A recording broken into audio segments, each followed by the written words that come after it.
ऐसे कई क्षेत्र ऐसे जो मैं बता सकता हूँ, सीवरेज ही नहीं है उधर, सेप्टिक टैंक है, हम पहाड़ियों पे बसे हुए हैं, एक सेप्टिक टैंक लीक होता है तो दूसरे के ड्राइंग रूम में जाता है पानी। क्योंकि अगर लोगों को इतनी समस्या होती विधायक साहब से, है ना, तो वो खुद आवाज़ उठाते ना। तो अभी तक हमको तो ऐसा कोई किसी ने अप्रोच नहीं किया, ना कोई ऐसा कोई रैलियां दिख रही हैं कि हाँ अनिल जी आपने काम नहीं किया, और लोग इतने नाराज़ हैं कि रैलियां निकाल रहे हैं या खुल के बोल रहे हैं। ये कितना बड़ा दुर्भाग्य है हमारे लिए। वो तो इसलिए ना सर, क्योंकि जोनल हॉस्पिटल मंडी में है, आपका नेर चौक मेडिकल कॉलेज है, तो इतनी छोटी मतलब पास में आप इतनी ज़्यादा हॉस्पिटल कैसे बना सकते? उनके सपुत्र ने बोला कि जी हम 18 करोड़ रुपए लेकर आए। मैं अप्रिशिएट करता हूँ चीज़, मेरे क्षेत्र में लगेगा, हमारे क्षेत्र में लगेगा, जन कल्याण होगा, रोड्स बनेंगी, ठीक है, अच्छी बात है। उन्होंने साथ में बोला समाज से भी बताएं भाई साहब केड़ी वहीं से विकास। पुत्रों को ये मालूम है कि बीजेपी से आपकी कुछ ज़्यादा नज़दीकियाँ हैं टॉप लेवल पे भी। नहीं देखिए, मैं वहाँ से तो आदेश तो नहीं आ रहे कि ऊपर से कि बीजेपी को नया चेहरा चाहिए अब अगले इलेक्शन में? नहीं, इसमें मैं आपको, मुझे नहीं जानकारी है कि उनको नया चाहिए या पुराने से काम चलाएंगे। मेरे फादर आरएसएस के बहुत बड़े समर्थक थे, मैं भी आरएसएस में रहा, बचपन में काफ़ी शाखाएं अटेंड करता था। मैं ये नहीं बोल रहा हूँ कि मैं बीजेपी के। इंटरेस्टिंग गेम देखने मिल सकता है, मतलब आने वाले इलेक्शन में बड़े लेवल पे भी हमने देखा है पीछे। मैंने नहीं बोला, मैंने उनसे पूछा कि हमारे क्षेत्र में अगर कोई मेरी बहन प्रेग्नेंट होती है तो क्या कोटली में डिलीवरी हो सकती है?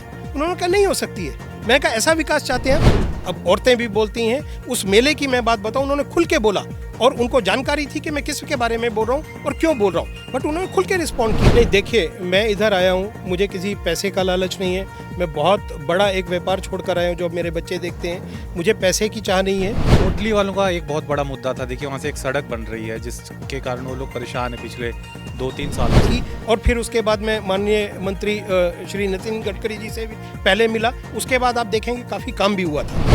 लेकिन मैं सवाल ये जानना चाहता हूं कि हमारे प्रतिनिधि क्यों नहीं इंटरवीन करते हैं उसमें, क्यों नहीं बोलते हैं कि हमारी पब्लिक को नुकसान है। भी हो रहा बिहार में, अभी ऐसा ही हुआ इलेक्शंस में, वो जन सुराज नई पार्टी बनी है प्रशांत किशोर की, तो उसमें ऐसे ही जिनको ना बीजेपी ने टिकट दिया, ना जेडीयू ने, ना इसने लोजपा ने या कांग्रेस ने, वो बेचारे थके आ रहे वहीं पे आ रहे थे। पर इस वक्त पन्ना लाल रक्षा मेमोरियल ट्रस्ट के फाउंडर मेंबर और उसके चेयरपर्सन राजेश कपूर जी मेरे साथ हैं, समाज सेवी हैं और बीते 3 सालों से ये एक्टिव हैं मंडी के इलाके में। उससे पहले मैं आपको बता दूं इनका कारोबार है दिल्ली में, तो अब वो इनके बच्चे संभाल रहे हैं, तो अब ये फुल फ्लैज समाज सेवा के क्षेत्र में है।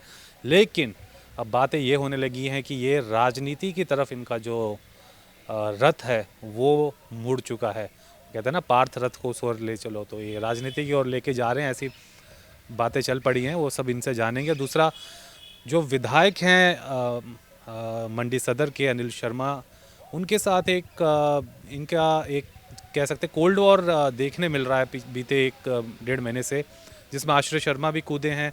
आरोप प्रत्यारोप का दौर चल रहा है, स्टेज से एक दूसरे को बड़ा कुछ बोला जा रहा है, तो उन सब मुद्दों पे भी बात करेंगे। लेकिन सबसे पहले मैं एक क्रिकेट लीग के बारे में पूछना चाहूँगा, जो कि आप शुरू कर रहे हैं कुछ दिनों में। कुछ थोड़ा सा बताइए सर, ये क्रिकेट लीग का क्या कॉन्सेप्ट है और क्यों आपने ये शुरू किया? सबसे पहले तो नमस्कार सबको, छोटी काशी के सब मेरे बहन भाई बुजुर्ग। हमारा ट्रॉफ़ी को लेके आना या क्रिकेट को शुरू करना एक ही मकसद था, सिंगल एजेंडा है जो शुरू से ही है, हमें ड्रग से लड़ाई लड़नी है। और मेरा अपना सोचना ये है कि जितना बच्चे आउटसाइड प्लेग्राउंड में प्ले करेंगे, खेलेंगे, उतना ही इन सब चीज़ों से बचकर चलेंगे। उसी एवज हमने ये ट्रॉफ़ी का आयोजन किया है। ये 32 टीमों को लेके हम करना चाहते हैं, जिसमें एक टीम आपके प्रेस क्लब की भी होगी। अच्छा। जैसा मुझे कल जानकारी दी आपके पत्रकार भाइयों ने, और बाकी पूरे मंडी डिस्ट्रिक्ट से कोई भी टीम आ सकती है। और हमने करीब 15 दिन ये टूर्नामेंट चलने का हमें उम्मीद है, और नॉकआउट गेम होगी।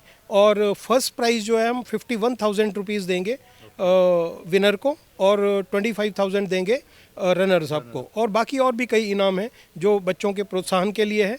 मकसद एक ही है कि हमारे बच्चे फिजिकली फिट रहें, मेंटली स्ट्रांग हों और ड्रग्स से बच सकें। मेन मकसद हमारा यही है, इसीलिए इसका आयोजन किया है।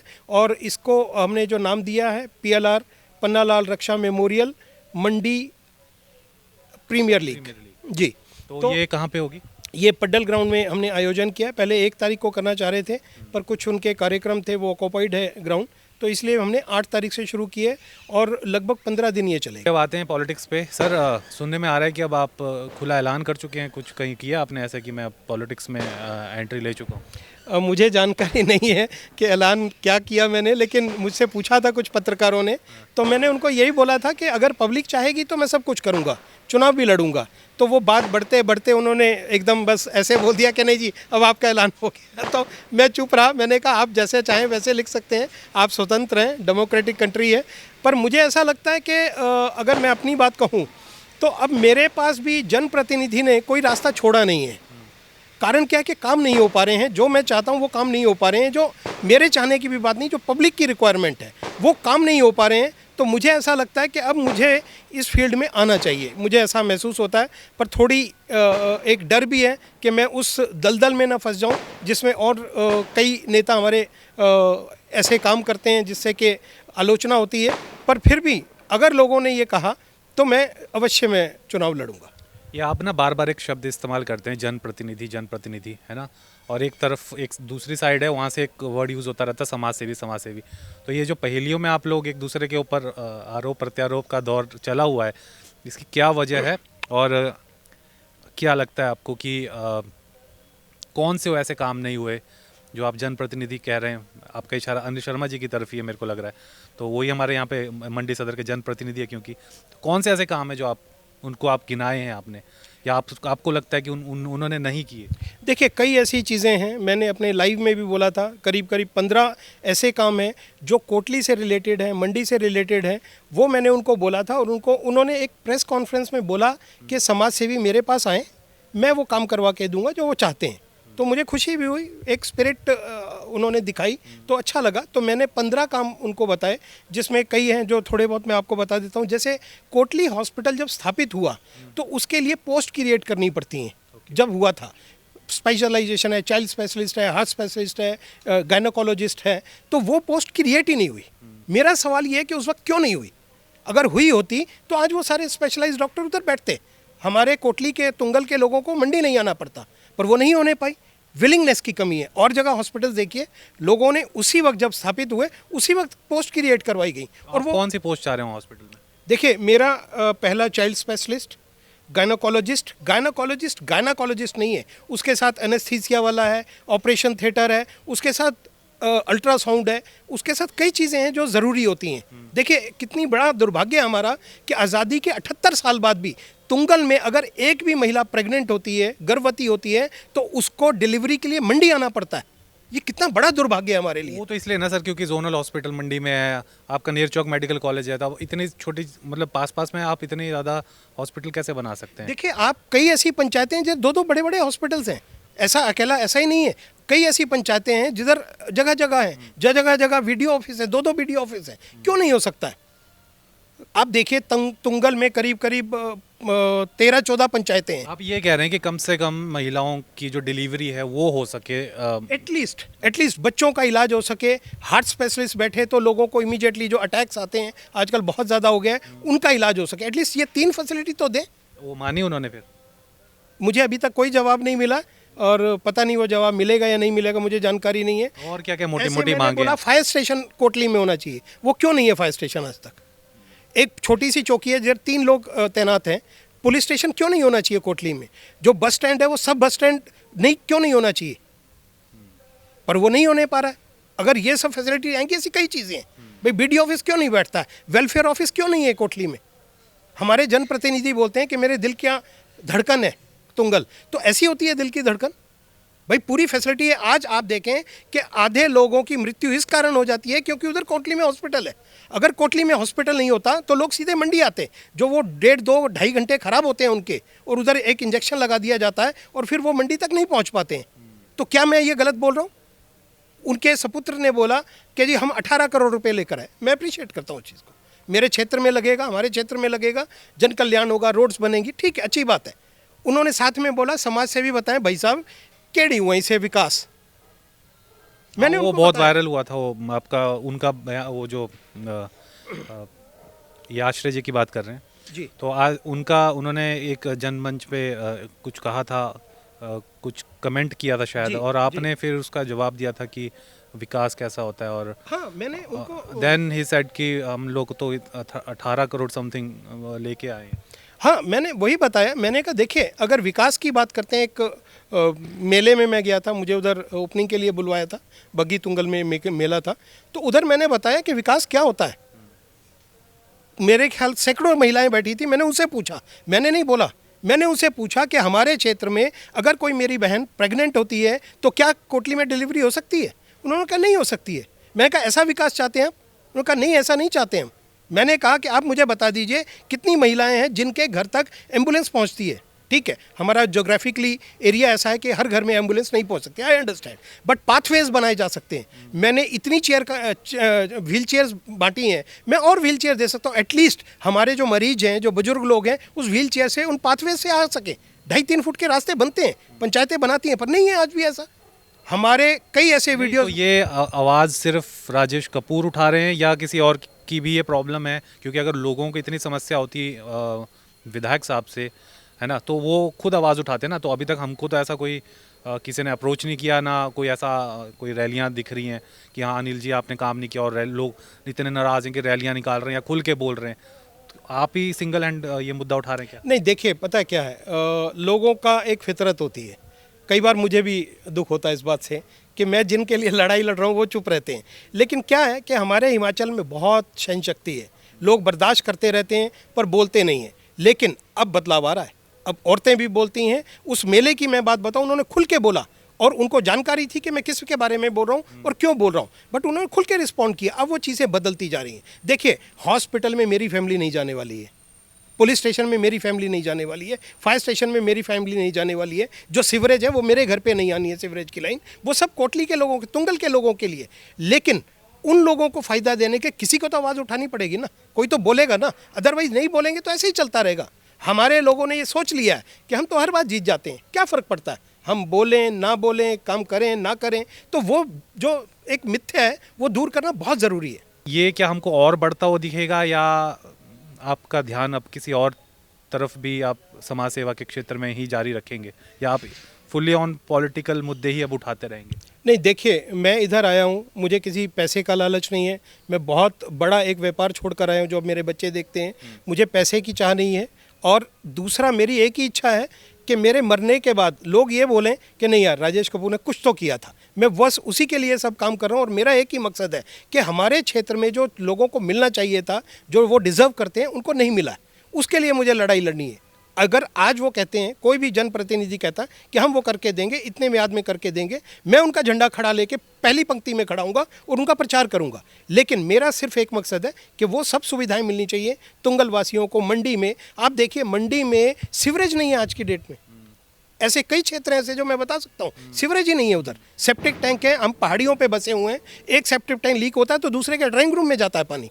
मतलब आप देखिए कितने साल हो गए हैं, कितनी सारी चीज़ें जो हैं वो नहीं हो पाई जो हो सकती थी। बच्चों के खेल के ग्राउंड्स हैं और सब चीज़ें हैं। पर मैं आपको बोलना चाहता हूँ मुकेश जी, मेरा किसी से व्यक्ति विशेष से कोई लड़ाई नहीं है और ना ही किसी से कोई रंज है, ना ही किसी से कोई तकलीफ है। लेकिन जो प्रतिनिधि है, जिन्होंने लोगों ने उनको चुना है, विश्वास किया है, उनको परफॉर्म करना चाहिए। बस मैं इतना चाहता हूँ, चाहे वो कोई भी है, उनको परफॉर्म करना पड़ेगा। कोटली वालों का एक बहुत बड़ा मुद्दा था, देखिए वहाँ से एक सड़क बन रही है जिसके कारण वो लोग परेशान हैं पिछले 2-3 सालों से। उस मुद्दे को बहुत लोग भी उठा रहे हैं टाइम टू टाइम। आपने कितना किया उस मुद्दे के लिए, ये अब लोग जानना चाह रहे हैं।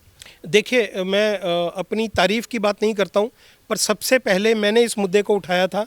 आपको ध्यान होगा, कोटली में एक 6-7 पंचायतों को एक मेन रोड जाता है जो आगे सरका घाट निकलता है, धर्मपुर निकलता है, वो रास्ता बंद कर दिया गया था। तो मैंने एसडीएम से पूछा क्यों बंद किया है, तो कहते जी कंपनी में रिस्की वो है। मैंने उनको कहा अगर रिस्की है तो कंपनी की गाड़ी, बड़े ट्रक्स कैसे निकल रहे हैं, हमारे लोगों की बसें क्यों नहीं निकल सकती हैं। उसके अगले दिन वो शुरू हो गया, हमने बहुत बड़ी रैली की और फिर उसके बाद मैं माननीय मंत्री श्री नितिन गडकरी जी से भी पहले मिला। उसके बाद आप देखेंगे काफ़ी काम भी हुआ था, उन्होंने इंटरवीन किया, काफ़ी काम हुआ। फिर उसके बाद चीज़ें बदल गई, कुछ कंपनीज़ का सब कॉन्ट्रैक्टर थे वो फेलियर हो गया, फिर कंपनी ने टेक ओवर किया, फिर बारिश आनी शुरू हो गई। अभी रिसेंटली करीब 15-20 दिन पहले मैं फिर माननीय मंत्री जी से मिला। उन्होंने मुझे बोला, मैंने काफ़ी बोला उनको, मैंने कहा जी लोग बहुत परेशान हैं। तो उन्होंने मेरे कंधे पे हाथ रख के बोला कि आप चिंता ना करें, 2 महीने में आपको परिणाम मिलने शुरू हो जाएंगे, नहीं होंगे तो आप फिर मेरे पास आइएगा। और तुरंत उन्होंने अपने ओएसडी को बोला, उन्होंने मॉर्थ के चेयरमैन से बात की, भाई कौन सी पार्टी है, ये गावर इंडिया है। कहते अगर नहीं परफॉर्म करता है लेटर इशू करो और उसको ब्लैक लिस्ट करो। मेरे सामने ये बोला। और उसके बाद अब चीज़ें बेटर होनी शुरू हुई हैं। अभी हाल ही में बारिश खत्म हुई है तो वो होगा। और जो काम हुआ है मैंने वो भी बताया कि जी काम की गुणवत्ता बहुत ख़राब है, जो ब्लैक रोड किया है वो सारा उखड़ चुका है। तो उन्होंने सारी बातें मेरी ध्यान से सुनी है। चूँकि सारी चीज़ें हमारे हाथ में नहीं होती हैं, हम आक्रोश दिखा सकते हैं, हम उनको रिक्वेस्ट कर सकते हैं, बता सकते हैं कि काम की गति ठीक नहीं है, काम अच्छे गुणवत्ता से नहीं हो रहा है। लेकिन मैं सवाल ये जानना चाहता हूँ कि हमारे प्रतिनिधि क्यों नहीं इंटरवीन करते हैं उसमें, क्यों नहीं बोलते हैं कि हमारी पब्लिक को नुकसान है। बेचारे टू व्हीलर वाले गिर जाते हैं, ऐसे ऐसे गरीब लोग हैं जो बेचारे नहीं चल सकते, पैदल तक उस रोड पे नहीं जा सकते हैं बारिशों में, लोगों की गाड़ियों के शॉकर्स तक टूट गए हैं। बट मुझे नहीं लगता है कि किसी ने भी बोला इस बारे में। और जिन लोगों ने बोला मैं अप्रिशिएट करता हूं उनको कि उनको दर्द थी, इसलिए वो घरों से बाहर निकले। चलिए अब फिर से एक हार्डकोर राजनीतिक सवाल पे आता हूँ मैं। बाई चांस आप आते हैं राजनीति में, जिसकी संभावना तो मुझे तो लग रही है काफ़ी है, कौन सी आइडियोलॉजी की तरफ आपका झुकाव है अगर मैं पूछूं तो? जी, कांग्रेस या भाजपा? देखिए मकसद एक ही है। एक आपने अर्जुन की आंख का किस्सा सुना होगा। मकसद एक ही है कि हमारे क्षेत्र में वो विकास होना चाहिए जो नहीं हो पाया है, इतने सालों से नहीं हो पाया है। रही पार्टी की बात, तो पार्टी का ऐसा कुछ प्लान नहीं किया मैंने। कल भी जो हुआ वो कुछ प्री प्लान नहीं था। वो कॉन्फ्रेंस जो थी वो तो एक क्रिकेट टूर्नामेंट के लिए थी। हमारे सूत्रों को ये मालूम है कि बीजेपी से आपकी कुछ ज़्यादा नज़दीकियाँ हैं और टॉप लेवल पे भी। नहीं देखिए, मैं कहीं वहाँ से तो आदेश तो नहीं आ रहे कि ऊपर से कि बीजेपी को नया चेहरा चाहिए अब अगले इलेक्शन में? नहीं, इसमें मैं आपको मुझे नहीं जानकारी है कि उनको नया चाहिए या पुराने से काम चलाएंगे। लेकिन एक बात सच है कि मैं बचपन से ही शाखा में जाता था। मेरे फादर आरएसएस के बहुत बड़े समर्थक थे, मैं भी आरएसएस में रहा। बचपन में काफ़ी शाखाएं अटेंड करता था और सारी चीज़ें थी। और आज भी हमारी जो मेरी आइडियोलॉजी है, जिसको मैं पसंद करता हूँ, वो बिल्कुल बीजेपी वाली है। तो अगर आइडियोलॉजी की बात करें तो I am with BJP only. मतलब इसमें मुझे कोई शर्म नहीं है। मैं ये नहीं बोल रहा हूँ कि मैं बीजेपी के इंटरेस्टिंग गेम देखने मिल सकता है, मतलब आने वाले इलेक्शन में बड़े लेवल पे भी हमने देखा है पीछे जयराम ठाकुर जी और अनुराग जी वाला कुछ कॉन्फ्लिक्ट देखने को मिला था। दो गुट लोग काफ़ी चर्चाएं कर रहे हैं उसके बारे में भी, तो वैसा कुछ मेरे को लग रहा मंडी में भी। नहीं, मेरा एक ही मकसद है, मैं सिंगल एजेंडा है, काम करो, बस उतना चाहता हूँ मैं, काम करो। वैसे कोशिश करेंगे बीजेपी का टिकट लेने की? नहीं, एक्चुअली बीजेपी एक इतना बड़ा संगठन है, पूरे विश्व में सबसे बड़ी पार्टी है।